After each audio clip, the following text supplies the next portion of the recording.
Support for today's show comes from Grammarly. Grammarly is a service. It comes as a Chrome extension. It comes as a full-blown app at Grammarly.com. And frankly, it helps tremendously with writing. Even when I was just using the Chrome extension, it made a huge difference in my writing. And then for the books and articles I write, it has cleaned up my grammar tremendously. Use the link in the show notes. Frankly, they give me a few cents for every download and for every order. So please use the link in the show notes. Trust me, I really do use this product. It is terrific. And we'll be back in just one moment.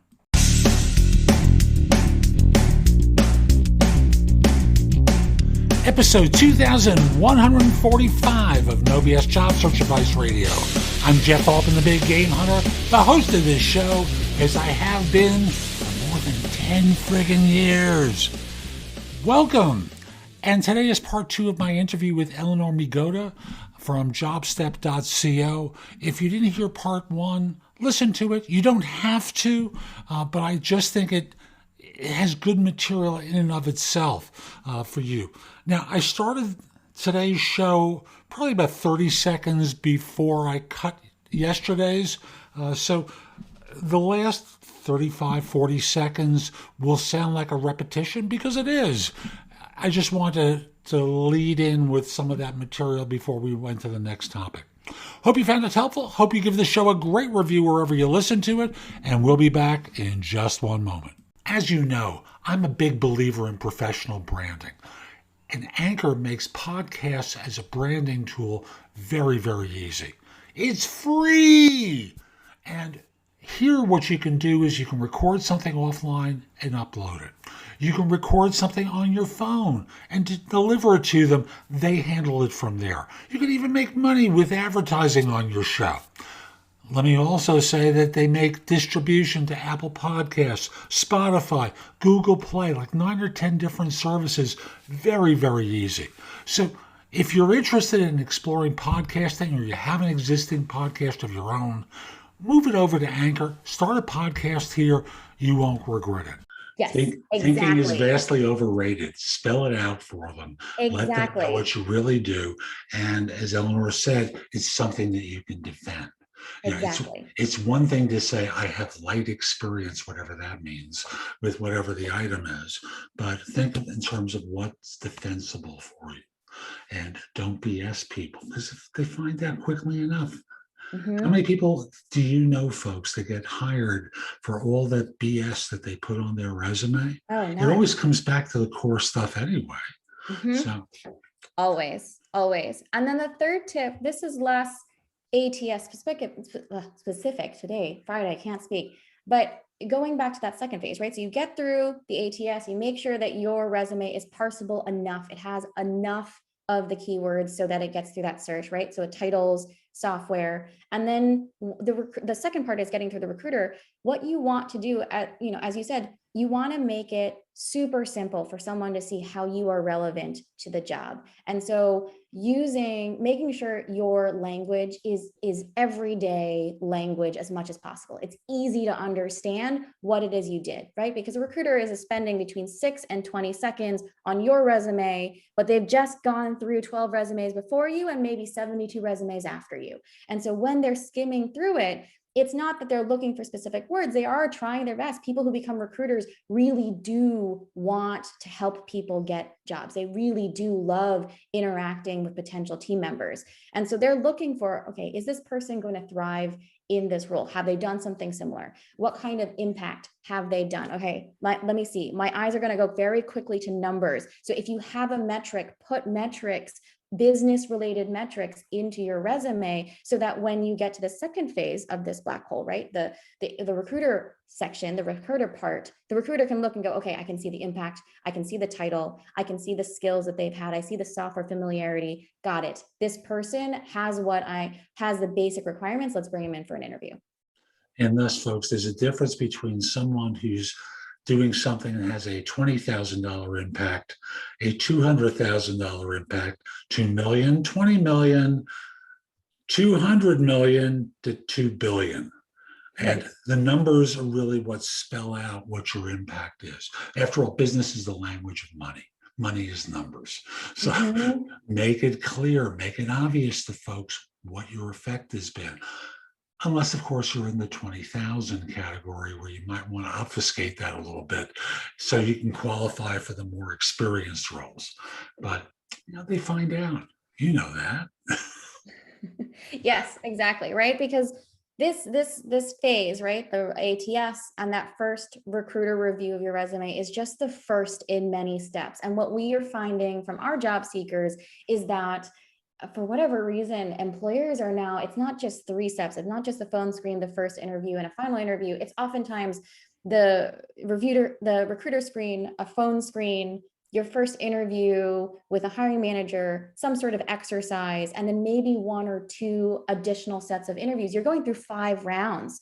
And so I think the other piece that people often forget when they're thinking about their resume, your resume, one, right, we've talked about the first 2 things it does. One is get through the ATS. The second one is impress a recruiter enough within 6 seconds that they see what you've done. The third thing that a resume does is it sets the agenda for your interview, right? Before any interview, your recruiter probably doesn't remember what they read, whether it's 4 days ago or a week ago. And so 10 seconds before the interview, especially with Zoom, 10 seconds before the interview, they pull up the resume, and they quickly skim it again, and they go, hey, I want to talk about this point, and this point.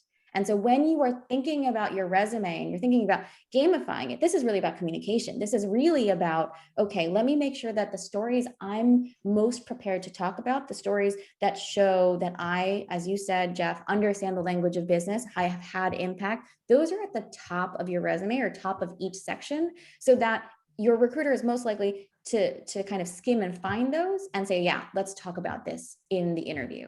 And the same thing for a hiring manager. A hiring manager has often only heard what the recruiter has told them about you, and I've only read the resume for the 10 seconds right before their interview with you. So it's the same thing. It's functioning as part of your agenda for that interview that you have. It's so fascinating because I know, having worked in search for as long as I did, maybe I read it 10 seconds before the interview. Maybe, right? Maybe. I knew I wanted to talk to this person. I put them on my calendar for a reason. And, the phone call starts because, I was pre-Zoom days. I got out before we all started working over Zoom. And, I'm on the phone with someone. I bring the resume up on my screen. Oh, yeah, this is the person. Yeah. And that's how I got the reminder. Yeah, they were working for so-and-so doing, yeah, okay. And thus, folks, you got to remember, this is the most important thing in the world to you. But to them, it's one of 300 things they've had on their calendar and they've been dropped in their lap all day. And you have to get their attention fast. Because if you don't get attention, you're lost because you just become one of many instead of being the standout to them. Exactly. Definitely. So we've covered getting it through the machine part of this to the human being, to the actual interview and what they're trying to accomplish during this interview. What else goes into this that's your secret sauce? Come on, you can, it's just between us. Come on. Yeah. So one of the things I would say, so going back to this metaphor of the black hole, right? Why do we say it? Why does it resonate so close to home when you're a job seeker? And it's because you can apply to so many jobs and not hear back, right? And you're not entirely sure why that's happening. You may not get feedback. You may get a pretty generic piece of feedback. There's one other thing that I want to note is, right, because there are 2 steps before you get called back into an interview, that adds a lot of what I call noise, right? So for those of you who are statistics buff, right, like that's the kind of noise, like, right, the kind of distribution of all the extra reasons that even if you're qualified might mean that day it wasn't your day and you didn't get that interview. So we did a study last summer to understand, on average, how many applications were people sending and how many interviews were they getting. And so at the height of COVID, what we found is that the average job seeker, this is across 600 job seekers, the average job seeker is getting one interview for every 25 applications.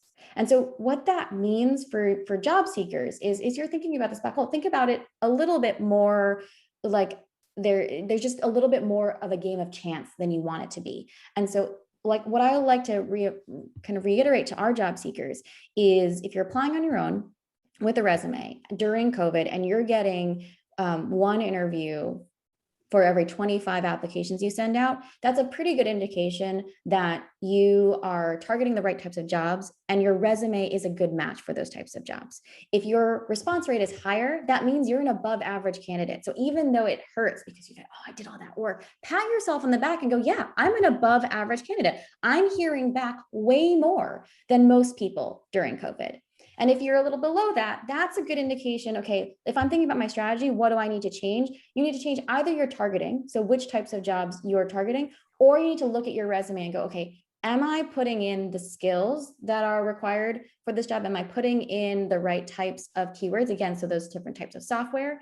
Am I listing the right, am I describing the type of impact and the type and the level of work that these job descriptions are looking for? And that's where I would start. If you're saying, oh, I'm not hearing back, and you're getting a fewer responses than one interview for every 25 applications, go back to your resume. This is where I'd start to think about that game, think about that communication a little bit more, thinking about the skills and the matching and the level.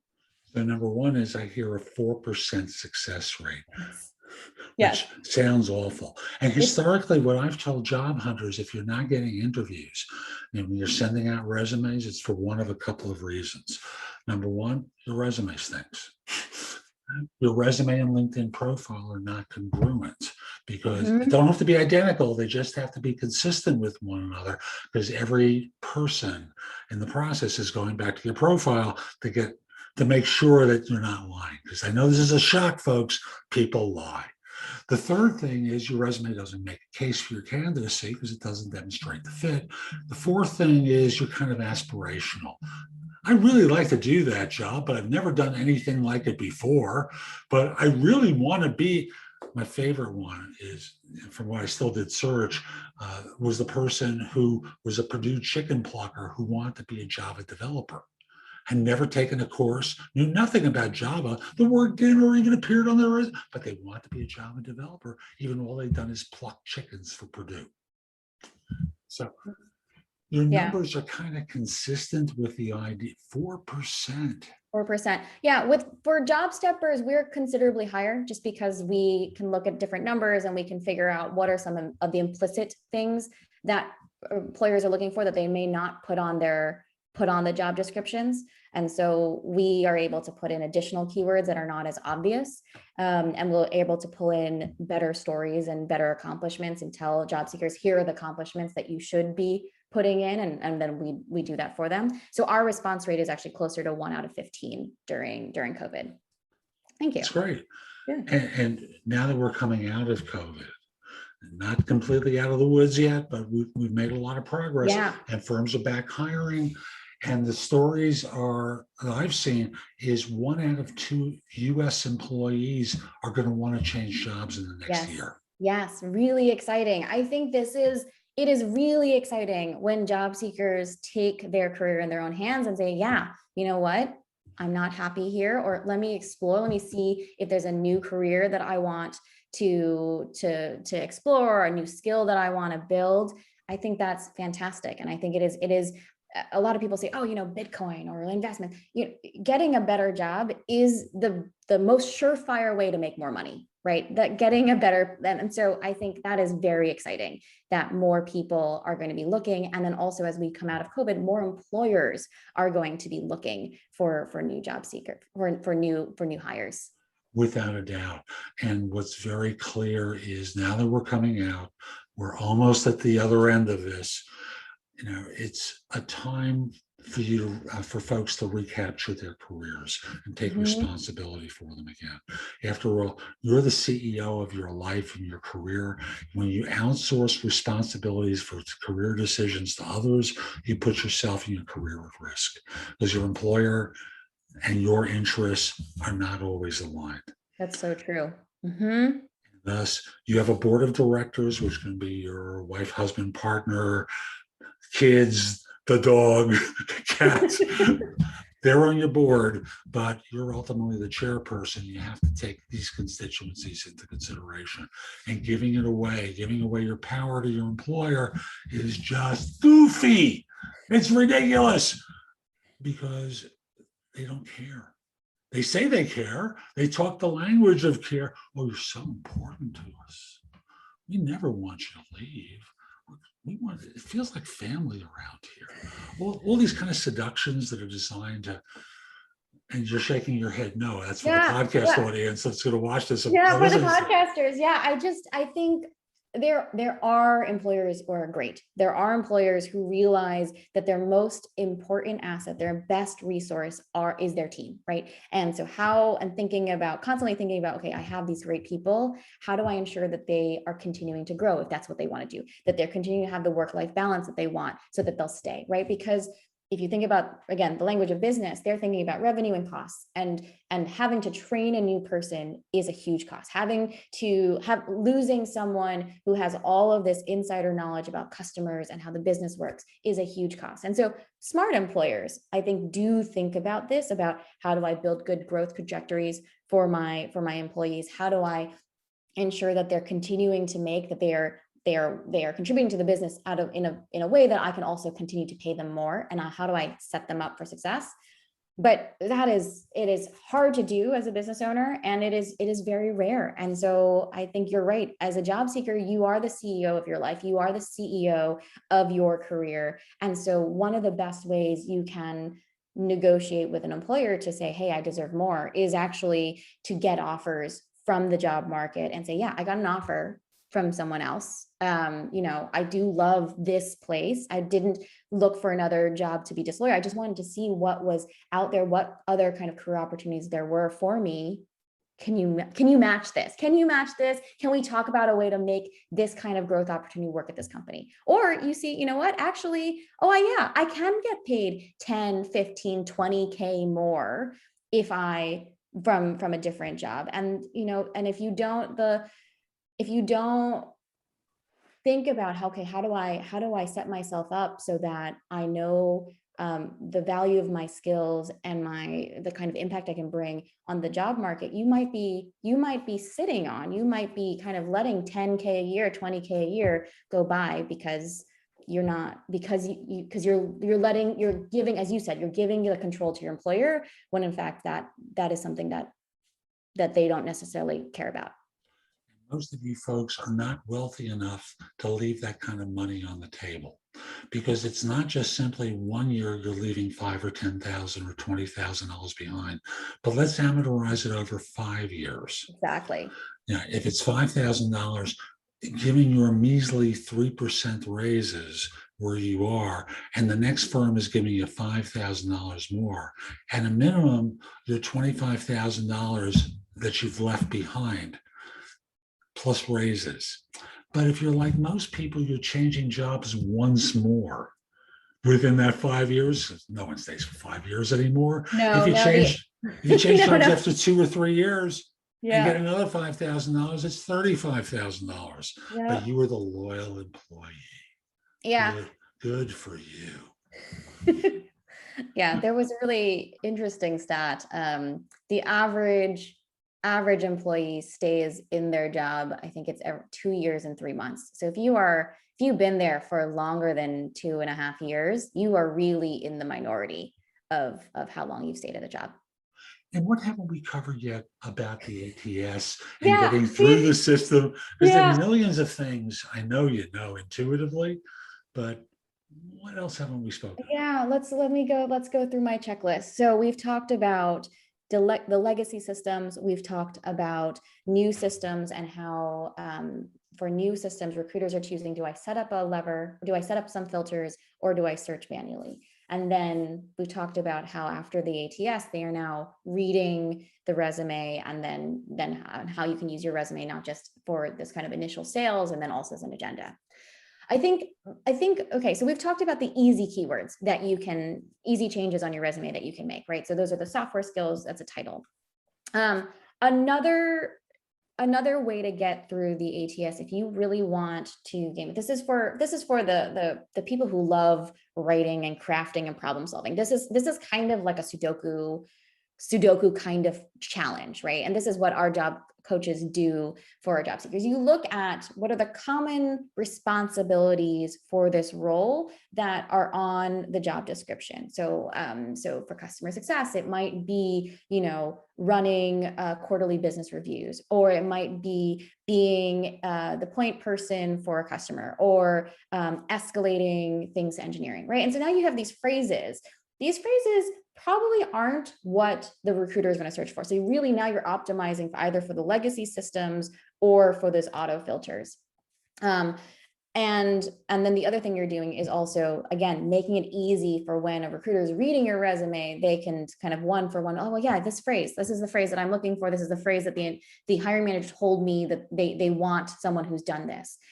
Okay, so you have these phrases. Job descriptions are written in the language of their own. They're not always clear, but now you've had these phrases and you go, okay, how do I get them into my resume so that we can maybe get through the legacy systems, we can get through some of these kind of auto filters, and definitely we can help the recruiter pattern match when they're reading it.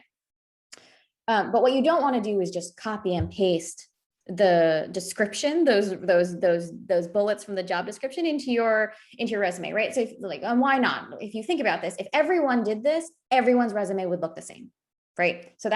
So you don't want to look generic. You don't want to look like everyone else. And so there are a lot of automated resume writing tools out there that are just taking job descriptions and then kind of putting them onto your resume. And now you're like, oh yeah, that sounds so fancy. That sounds like business language. That sounds like professional. What it does is it sounds like gobbledygook. It sounds ridiculous. And it's not, again, you're trying to get it parsable by the resume, and then you're trying to make it human readable. It's not human readable. Someone reads that and go, I don't actually know what you did. Okay, so now you have the job descriptions. You're not supposed to just copy and paste it. What you're supposed to do is take those resume bullets and also take your accomplishments and go, okay, how can I take my accomplishment? How can I rephrase it in a way that takes some of the elements of those phrases? This is why I said this is like a Sudoku problem, right? And this is really for people who love crafting and tweaking. And you take your accomplishments, okay, here's the metric that you accomplished. Here's a very short description of how you accomplish it, maybe one, maybe two facts about how you accomplish it. That's the where you start. And now you want to pattern match it to what the recruiter is going to be looking for. And so you want to pull in the language, maybe the keywords, maybe some of these phrases like point person or escalate or advocate on behalf of a customer or enterprise customer, right? And so you're just kind of switching those out. And that can help a little bit for getting through some of those, the crazy logic, the black box logic. It might help with some of the auto filters, but really what this is doing, this is less on the technology and the gaming, the so-called filters or robots. This is really about making that 6-second review that the recruiter is doing, making it easy for them to pattern match what you've done to what they know is required for this role.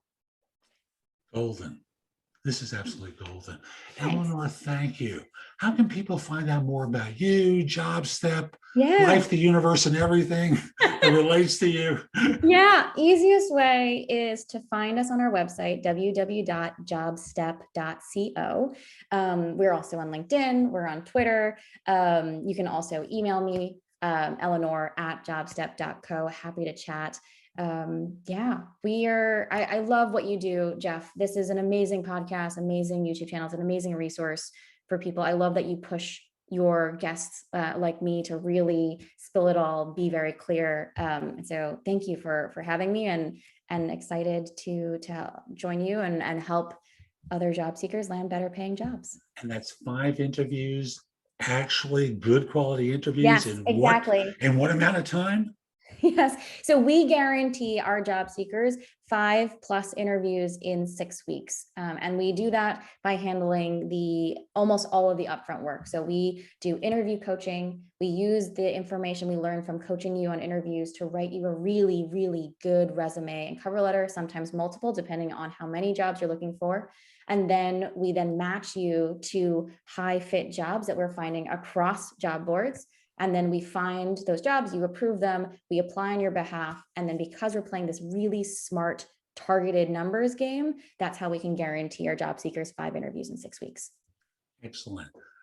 Thank you. And folks, we'll be back soon with more. I'm Jeff Altman, the Big Game Hunter. Hope you enjoyed today's show. If you didn't, you're watching on YouTube, click the like button, subscribe to the channel, do something that lets people know that. So that's today's show. I hope you found it helpful. And if you did, here are a few things I can do to help you with your job search beyond simply being your coach. First of all, I've got a new book out called The Right Answers to Tough Interview Questions. It is like a cookbook with answers to tons of interview questions that you're going to be asked on interviews. And if you pair it up with my other new book, The Ultimate Job Interview Framework, they are a terrific pair of books to help you with interviewing. In addition, I have a new service where you can practice mock interviews. If you go to thebiggamehunter.us/mock, I've got a service there, very inexpensive, like $99, where we have mock interviews set up. I'm going to be adding more to it very soon, but you can record your answers to them, and then I can critique them and help you perform better on them. You probably have noticed my show notes are pretty thorough with products and services that can help you with your search. And connect with me on LinkedIn at linkedin.com/IN/the Big Game Hunter. Lastly, my website has a ton of great information. That's thebiggamehunter.us. Now, if you're not ready to go there and go through the blog, put the address in your phone, thebiggamehunter.us, Jeff Altman. So this way, when you're ready to go, you have a way of getting back to my website. Hope you have a terrific day, and most importantly, be great!